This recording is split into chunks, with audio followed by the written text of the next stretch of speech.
Bonjour à vous tous. Continuons la série d'ouverture. Et je vais continuer aujourd'hui par vous parler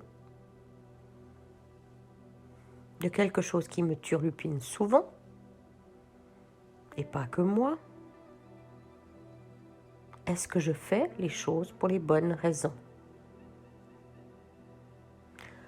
Toute une réflexion, non pas une question, une réponse, mais une série de questions, une série de réponses. Tout d'abord, c'est quoi les bonnes raisons? Dans quel contexte? Si vous pensez que prendre tel et tel médicament est bon pour vous, c'est une raison suffisante dans votre modèle du monde pour prendre ce médicament, qu'il soit bon pour vous ou pas. Si vous pensez que la première chose importante, c'est votre famille, vous ferez tout ce que votre famille veut ou ne veut pas, et vous serez au basque et aux ordres de votre famille. Donc prenons un pas en arrière et passons un peu en revue les raisons qui font qu'on fait quelque chose ou qu'on ne le fait pas.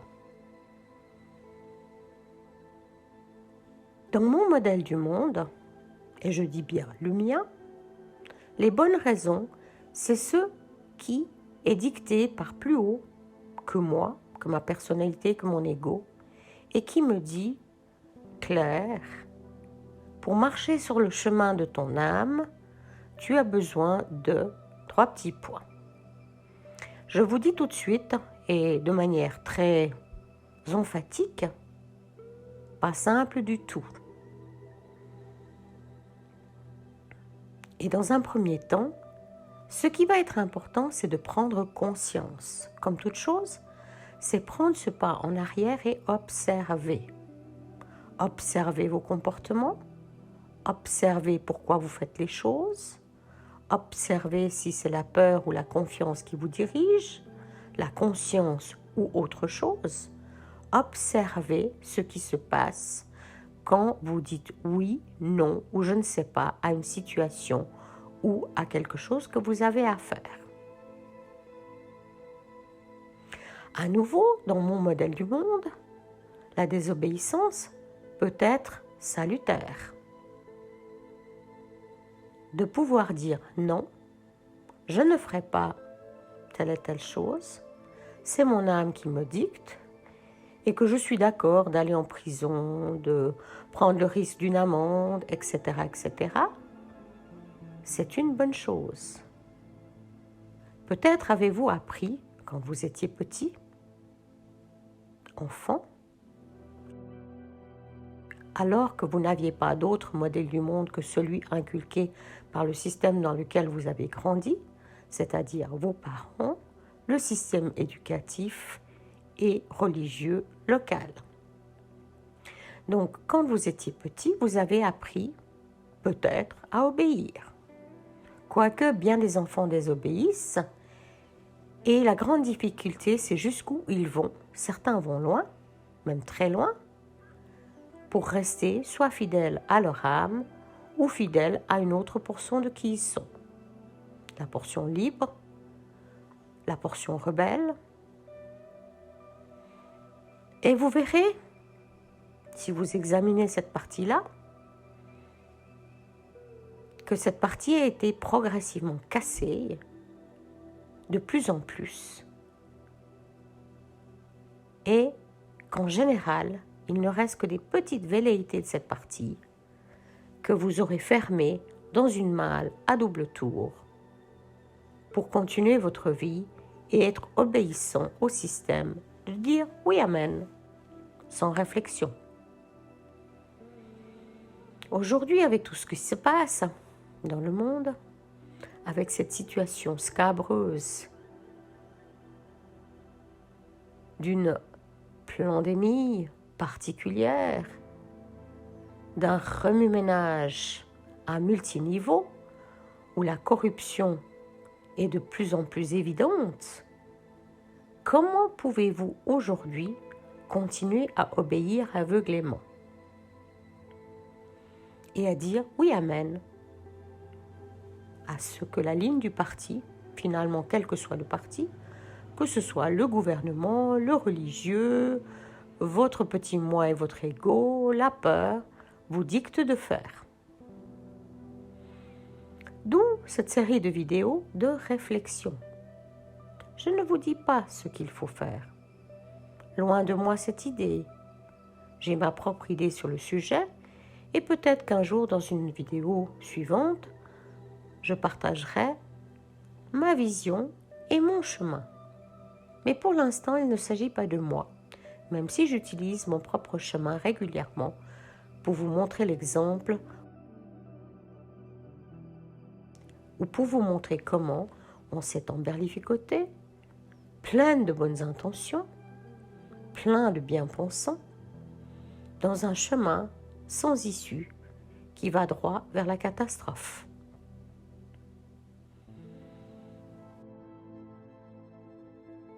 Donc, je vous encourage à prendre un pas en arrière et observer. Quand je dis oui, pourquoi je dis oui? Quand je dis non, est-ce que c'est un vrai non? Est-ce que c'est un non par peur, un non par haine, un non par ignorance? Idem pour le oui. Et le je ne sais pas, de toute façon, est une forme de décision qui décide de ne pas décider et qui n'est même pas conscient qu'il décide de ne pas décider. Là aussi, prenez acte.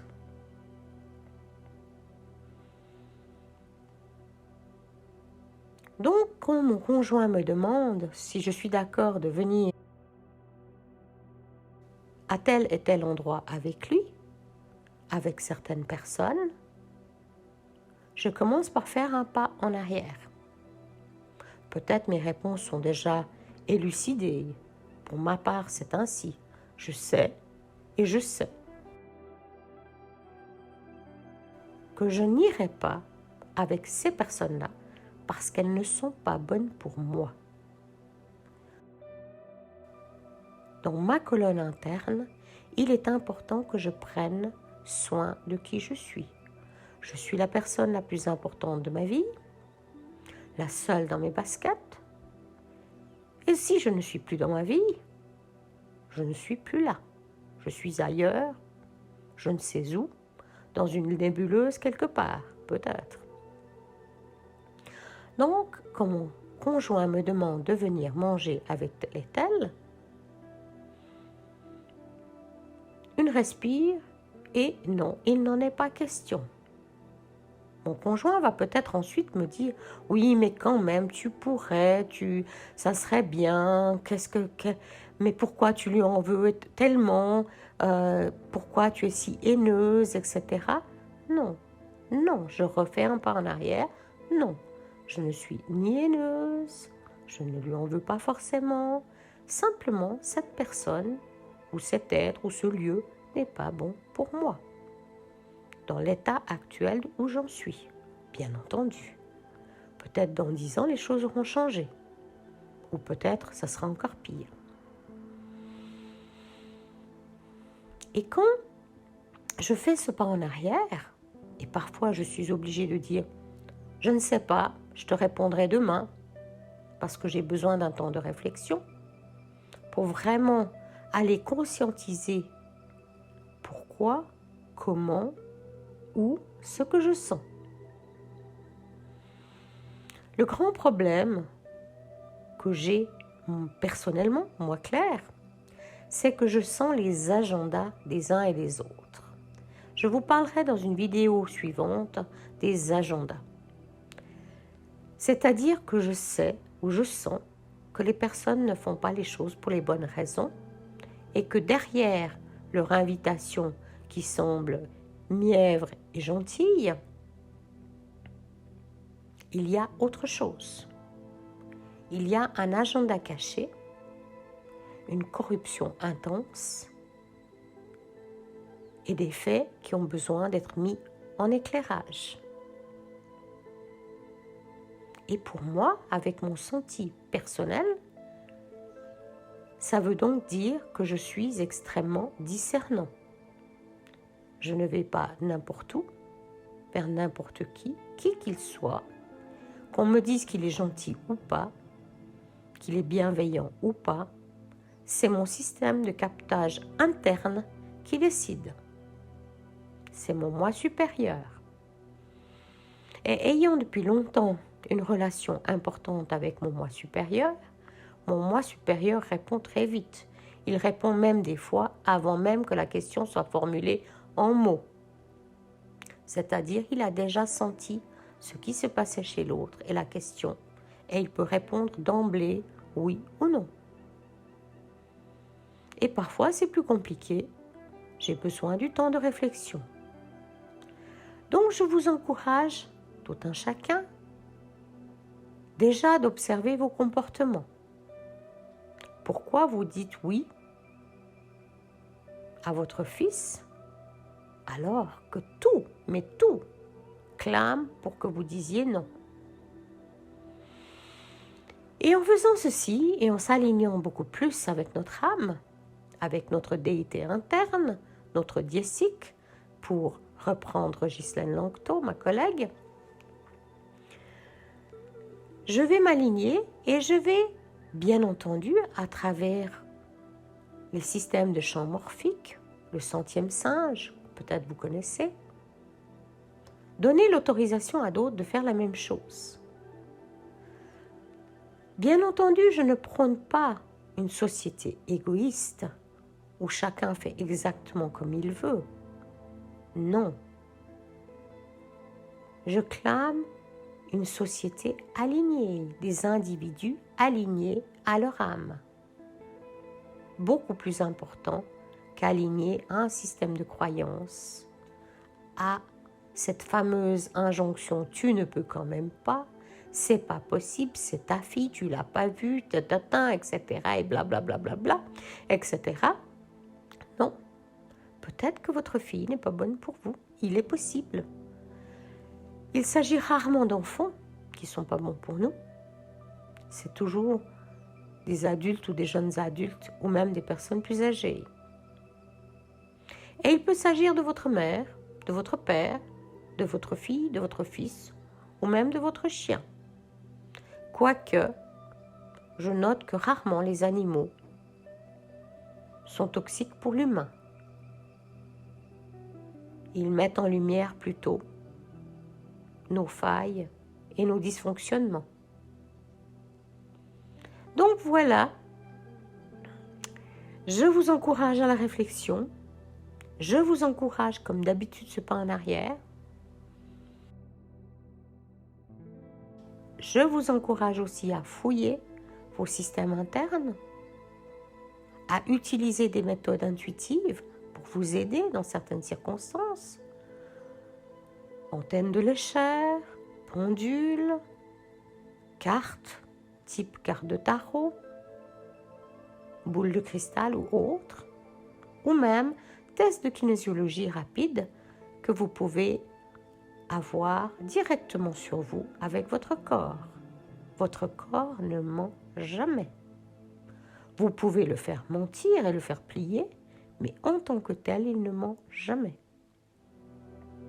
Il vous dira toujours si telle et telle chose, ou telle et telle personne, ou tel et tel endroit est bon pour vous ou pas, pour autant que vous lui laissez la marge de manœuvre de ne pas l'enfermer dans vos systèmes de croyances.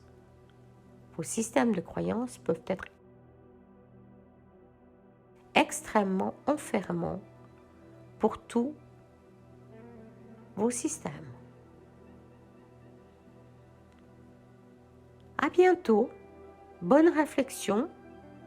Je vous ferai prochainement une vidéo sur les agendas, cachés bien entendu.